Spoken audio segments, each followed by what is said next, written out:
Exactly আগের লেকচারের মধ্যে আপনাদেরকে আমি অনুক্রম ধারা, সমান্তর ধারা এবং গুণোত্তর ধারা নিয়ে টুকটাক কথাবার্তা বলছিলাম। হ্যাঁ, সো এই অঙ্কটার মধ্যে একটা গুণোত্তর অনুক্রমের তৃতীয় পদ হচ্ছে 20 এবং 6তম পদ হচ্ছে 160 হলে প্রথম পদটি কত? হ্যাঁ, সো আমরা গুণোত্তর অনুক্রম কাকে বলে গত লেকচারের মধ্যে আমরা বলছিলাম গুণোত্তর অনুক্রম।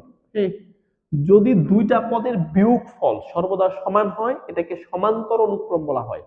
যদি দুইটা পদের ভাগফল বা অনুপাত সর্বদা সমান হয় এটাকে গুণোত্তর অনুক্রম বলে। আমি গত ক্লাসে আপনাদের एग्जांपल দিয়েছিলাম 3 + 6 + 12।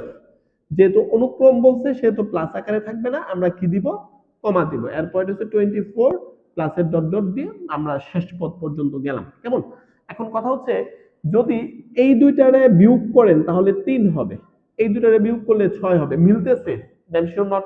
কিন্তু যদি এই দুইটারে ভাগ করেন 6/3 = 2 হবে, 12/6 = 2 হবে, 24/12 = 2 হবে। অর্থাৎ এটা একটা গুণোত্তর অনুক্রম, এদের ভাগফলগুলা বা অনুপাতগুলা সমান। কেমন? তো ওদের প্রশ্ন হচ্ছে কি আপনার প্রথম পদটা বের করতে হবে। তো সমান্তর অনুক্রমের ক্ষেত্রে গত ক্লাসে পড়াইছিলাম n-তম পদ নির্ণয় করার সূত্র a + n-1 * d।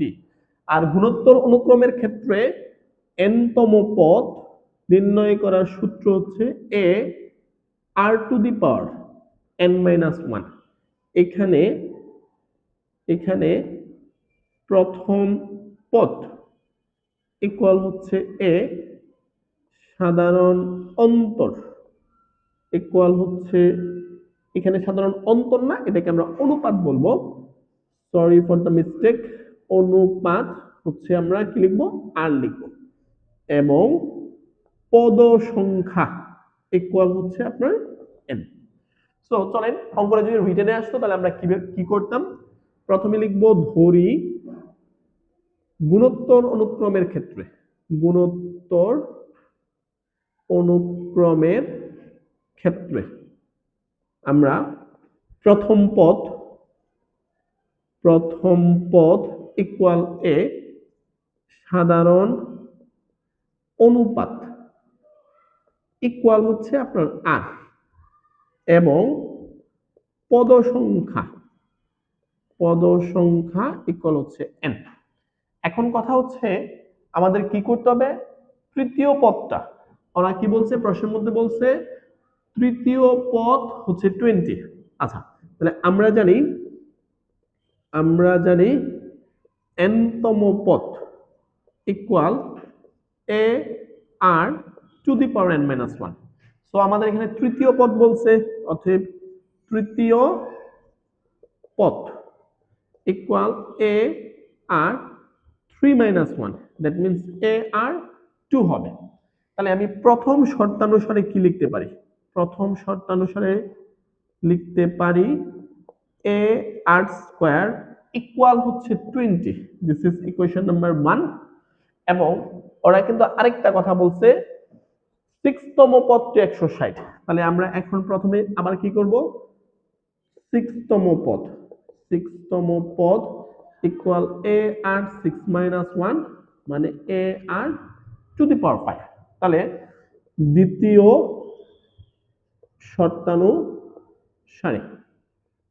শর্তানুসারে কি হবে? a r⁵ ইকুয়াল অরাই বলে দিছে কত? 160। এটা হচ্ছে 2 নম্বর সমীকরণ। এখন দেখেন আপনাকে প্রথম পদ বের করতে হবে, দ্যাট মিন্স এর মানটা বের করতে হবে। যদি কোনোভাবে আপনি আর এর মান বের করতে পারেন তাহলে 1 নং বা 2 নং এ কিন্তু আপনি আর বসাইলে এ পাওয়া যাবেন। দেখেন আপনি যদি 2 নং থেকে 1 নং ভাগ করেন তাহলে আপনি ইজিলি আর এর মান পাবেন। তাহলে আপনি লাইনটা কি লিখবেন? 2 নং ডিভাইডেড 1 নং। তাহলে 2 নং এ দেওয়া আছে a r⁵ by a r² equal 160 by হচ্ছে আপনার 20। এখানে কিন্তু কাটাকাটি যায়, a আউট, এখানে এটা দিয়ে এটারে কাটলে r³ হবে, এটা দিয়ে এটারে কাটলে বেসিক্যালি কি হবে? 8 হবে। সো আমার কাছে r³ ইকুয়াল 8। তাহলে r³ ইকুয়াল আমি 2³ লিখতে পারি। যদি আমি পাওয়ার সেম বাদ দিয়ে দেই, সো r ইকুয়াল কি হবে? 2 হবে। এখন আপনি আর এর মান যদি নিয়ে 1 নং এ রিপ্লেস করেন তাহলে ইজিলি আপনি প্রথম পদ এ পাবেন। তাহলে কথাটা কি লিখবো? এখন এখন আর এর মান 1 নং এ বসাই। তাহলে আর এর মান যদি আপনি 1 নং এ বসান, দেখেন তাহলে a ইনটু আর এর মান 2 2 স্কয়ার ইকুয়াল হচ্ছে 20। তাহলে a ইনটু 2 স্কয়ার মানে 4। তাহলে a ইকুয়াল 20/4, কাটাকাটি করলে আপনি a এর মান কত পাচ্ছেন? 5 পাচ্ছেন। ওদের প্রশ্ন হচ্ছে হলে প্রথম পদটা নির্ণয় করে। তাহলে আমাদের ক হচ্ছে অ্যানসার। যদি রিটেনে ম্যাথটা আসে আপনাকে এই প্রসিডিউরই করতে হবে, কিন্তু যদি এটা এমসিকিউতে আসে তখন আপনি কি করবেন? ডিরেক্ট সূত্র লিখবেন, অর্থাৎ আপনার প্রথমেই মাথায় আসবে এটা। এ আর স্কয়ার ইকুয়াল 20। তৃতীয় পদ মানে এ আর 3 - 1, আপনার মাথায় এটা আসবে না, 3 - 1 আসবে না। আমার আগে থেকে জানি এক বিয়োগ করলে কত 2 থাকবে, এটা ইকুয়াল হচ্ছে 20, আবার এটা ইকুয়াল হচ্ছে 160। একটাকে আরেকটাকে ভাগ করে আমি আর এর মান বের করব, আর এর মান রিপ্লেস করলে সর্বোচ্চ 20 সেকেন্ড লাগবে, বেশি লাগলে 30 সেকেন্ড। হ্যাঁ, তখন তো আপনার এইভাবে সাজুগুজু করার কিছু নাই। কিন্তু যদি অঙ্কগুলা রিটেনে আসে এক্স্যাক্টলি এইভাবেই করতে হবে। আমি প্রতি ক্লাসেই বলি, আবারও বলতেছি, আপনারা এমসিকিউর জন্য আলাদা কোনো শর্টকাট পড়েন না, আপনার রিটেনটা এমন ভাবে পড়েন যাতে আপনার রিটেনের পার্টগুলো আপনি খুব দ্রুত শর্টকাট নিজে তৈরি করতে পারেন।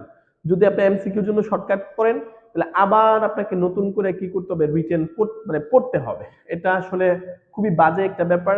এমসিকিউর জন্য শর্টকাট মুখস্থ করতেছি, আবার রিটেনের জন্য নতুন মেথড মুখস্থ করতেছি, কোনো দরকার নাই। আপনি রিটেন ভালো করে পড়েন, এটাই আপনার পরীক্ষা হলে শর্টকাট হিসেবে এমসিকিউতে আপনি ইউজ করবেন খুব দ্রুত। এইটুকুই আমি যেটা আপনাকে বললাম, এইটুকু ইকুয়াল 20, এইটুকু ইকুয়াল 60।